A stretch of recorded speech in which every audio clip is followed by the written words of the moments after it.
অমিত শাহজি আসছেন, নিতিন নবীনজি আসছেন।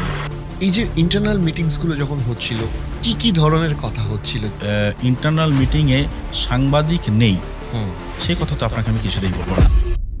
রাজ্য সভাপতি সমীর ভট্টাচার্যও বলেছেন যে নতুন পুরাতন বলে কিছু নয়, যার হাতে ঝান্ডা তিনিই বিজেপি। কোন স্ট্র্যাটেজিগুলো আপনারা পরিবর্তন করলেন হয়তো বেশি মনোনিবেশ করেছি, পরিবর্তন কিছু করিনি। ৪ তারিখের পর কেমন আছে?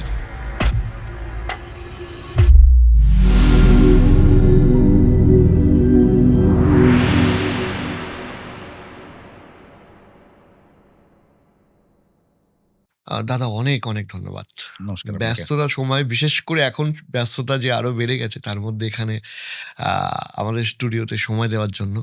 তা ফার্স্টেই আমি যখন আপনার এখানে আসবো শুনি তখন আমাদের অতিথিদের আমি যেটা জিজ্ঞেস করি সেটা হচ্ছে কেমন আছেন? কিন্তু আমি আপনাকে জিজ্ঞেস করব ৪ তারিখের পর কেমন আছেন? না, একটা আলাদা অনুভূতি।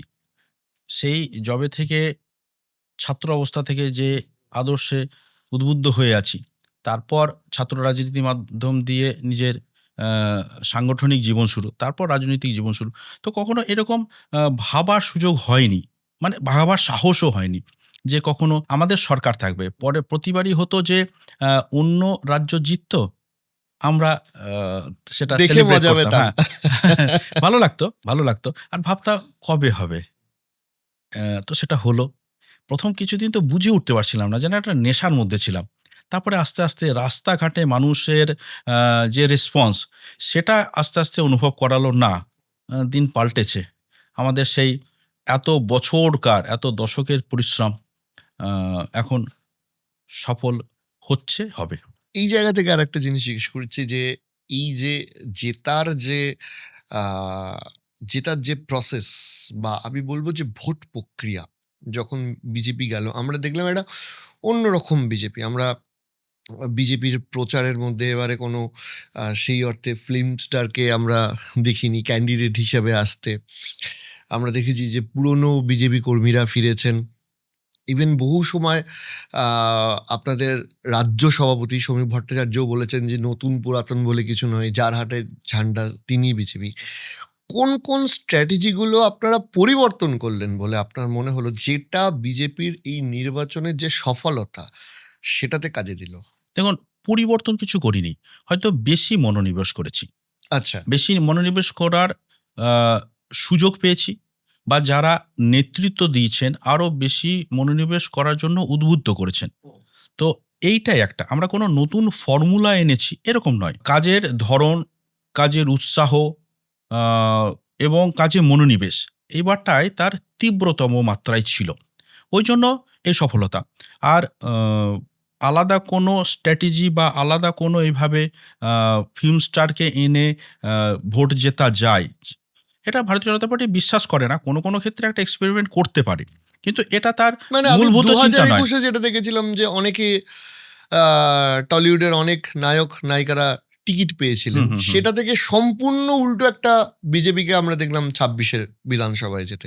আমি সেই জন্যই জিজ্ঞাসা করছি। আরো আগ্রহ বাড়ল। ২০২১ এ আমিও ক্যান্ডিডেট ছিলাম। তো সেই ক্ষেত্রে আমার জেলাতে হাওড়া গ্রামীণেও সেইবার ২ জন আ যারা টলিউড থেকে এসেছিলেন তারা প্রার্থী ছিলেন। কিন্তু এই ৫ বছরে যেটা হয়েছিল যে আমরা প্রচুর কার্যকর্তাকে তৈরি করতে পেরেছিলাম।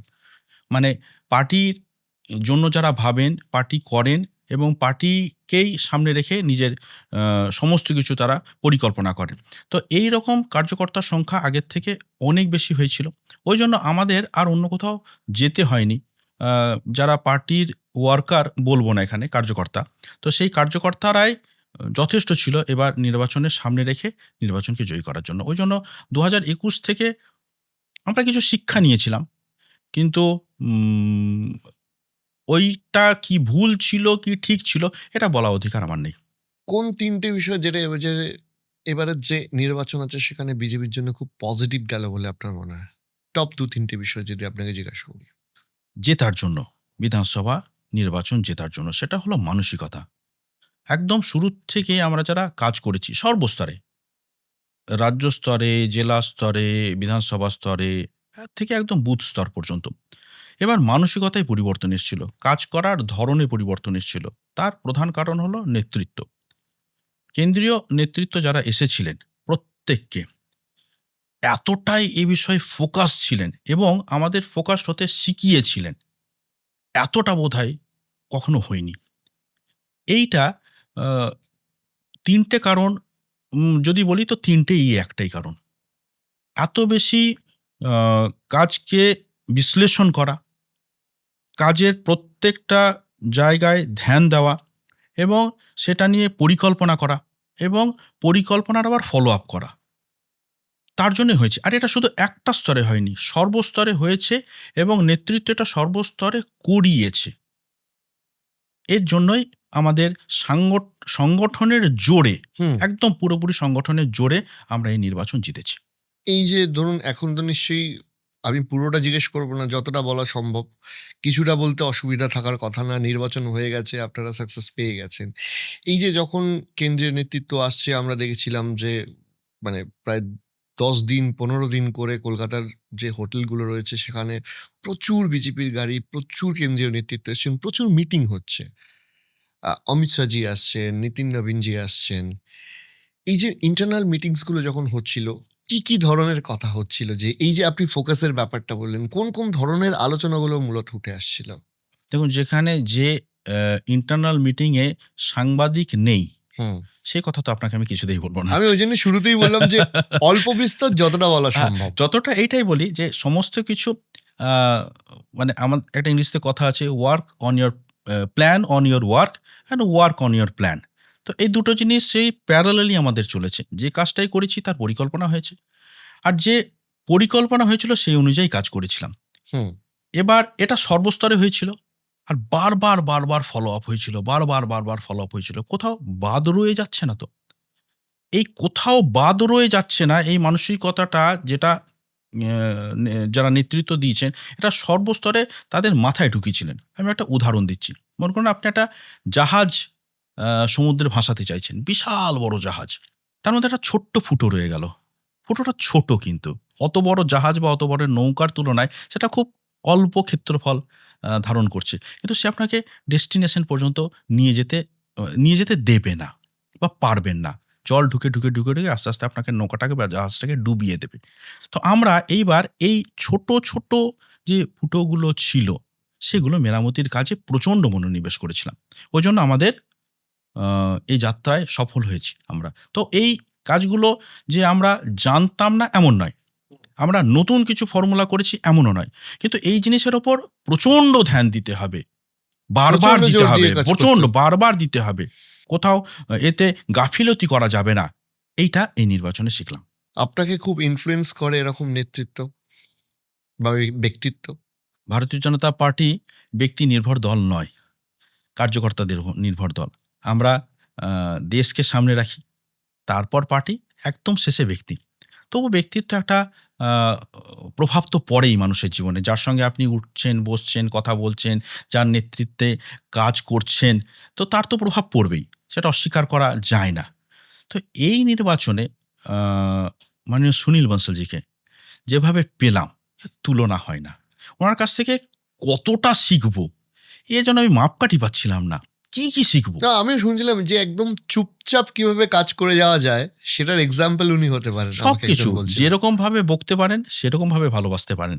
যেরকমভাবে কাজ দিতে পারেন, সেরকমভাবে কাজের ফল-আপ নিতে পারেন। মানে আমি এটাই ভাবছিলাম যে উনার কাছ থেকে ৫ টা জিনিস মনে হচ্ছে শেখার আছে। তারপর দেখছি ৫ টা কখন ২৫ হয়ে গেছে, কখন ৫০ হয়ে গেছে। আমার সৌভাগ্য যে আমি যখন ছাত্র রাজনীতি করতাম, তখন উনাকে দেখেছি, উনার সঙ্গে কাজ করেছি, খুব কাছ থেকেই করেছি। কিন্তু এত লং টাইম প্রতিদিন সকাল, বিকেল, সন্ধ্যা উনার আ সান্নিধ্য পেয়ে কাজ শেখা, এটা আমার লাইফ টাইম অ্যাচিভমেন্ট। মারাত্মক শিখলাম। তো এই ব্যক্তিত্ব যদি বলেন বা ব্যক্তি যদি বলেন, তাহলে মানে সুনীল বনশালজির কাছ থেকে মারাত্মক প্রভাবিত। মানে যদি বলতে হয় যে কার মতন হতে চাও? তাহলে তো একজনেরই নাম নেব। এবার বলছি যে একটা রাজ্য সরকার চালানো, আমি দেখছিলাম যে মুখ্যমন্ত্রী শুভেন্দু অধিকারীও বলছিলেন যে রাজ্য সরকারি বা সরকারি অনুষ্ঠানে আমাকে পলিটিক্যাল কোশ্চেন করবেন না। এই যে গভর্নমেন্ট আর পার্টির মধ্যে যে একটা গ্যাপ, একটা বিজেপি পার্টি একটা আলাদা আর বিজেপি পার্টি রুলড গভর্নমেন্ট সেটা একটা আলাদা। এই দুটো ডিফারেন্সিয়েশন আমরা বিজেপির থেকে কিভাবে এক্সপেক্ট করতে পারি? কারণ আমাদের অভিজ্ঞতা হচ্ছে বিগত শেষ ১৫ বছর দল আর সরকার মিলেমিশে একাকার হয়ে গেছিল। ঠিক। এটা এটা কমিউনিস্টদের সবথেকে বেশি ছিল। সরকার ছিলই না। ছিল পার্টি। পার্টি সরকার চালাবে, পার্টি বিধানসভা চালাবে। এমনকি আ ভাইয়ে, ভাইয়ে ঝগড়া হলেও মীমাংসা পার্টিই করে দেবে। তখন zonal party office, local party office বা এই সমস্ত যেন সরকারকে, প্রশাসনকে বা পুরো সিস্টেমকেই ছাপিয়ে গিয়েছিল। যেটা কোনো আ সমাজের জন্য, যেকোনো সভ্য সমাজের জন্য অশনি সংকেত হয়ে গিয়েছিল। ৩৪ বছর ধরে এই সিস্টেম চলেছিল। তৃণমূলের সময় এই সিস্টেম তারা ভাঙতে পারেনি, বরঞ্চ বিকৃত রূপে এসছিল। ওদের হয়তো একটা সিস্টেমে ছিল। কিন্তু এটা বিকৃত রূপে এসছিল। চাকরি কে দেবে? না তৃণমূল নেতা ঠিক করবে। কে রোডের কাজ পাবে, রাস্তার কাজ পাবে? না তৃণমূল পার্টি অফিস থেকে যার নাম গেছে সেটা পাবে। অর্থাৎ প্রভাবিত করা এই কালচারটাই চলছিল একই। কিন্তু এটা হওয়া উচিত নয়, এটা আপনিও বলবেন, আমিও বলব। তো সেই সিস্টেমটা ভারতীয় জনতা পার্টি ভাঙবে। এই যে একটা কালো সময় গেছে, আমি তো বলব আ বাংলার এটা একটা ক্যান্সার চলেছিল। যেই ক্যান্সার থেকে এখন মানুষ মুক্তি পেল। তো এটা দেখবে পার্টি কিভাবে, সংগঠন কিভাবে চলে আর সরকার কিভাবে চলে। দুজনের মধ্যে সমন্বয় রেখেই কাজ চলবে আর মানুষ উপকৃত হবে। যথার্থ রূপে উপকৃত হবে। হুম। এইটাই প্রধান উদ্দেশ্য এই সরকারের এবং পার্টির উভয়েরই।